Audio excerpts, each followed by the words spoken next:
Iniduol ako, Father, ganahan ko magpakasal. Pero Father, wa ko'y ikagasto. Kung 5 raman katao, ang ikinahanglan sa kasal. Pare, kamong duha, ang inyong witness. Hindi 5 ra. No problema man ka nga, wa man i-appeal sa requirement ng handa. Tungod sa handa hangtod karon, wa pa kakahanda. Pila ray requirement?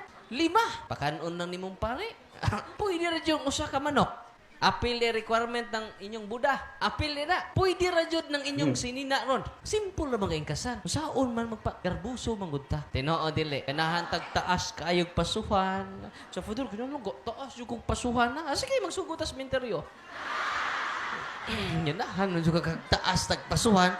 Di magsugot sa minteryo. Yan naman, garbusa man ta. Tungod sa garbo, pila na ka edad si mong anak, 20 ka tuig na hangtod karon wa pakasal. Unsa man anak? Tungod sa pag-impress sa mga tao. Tinoo dili.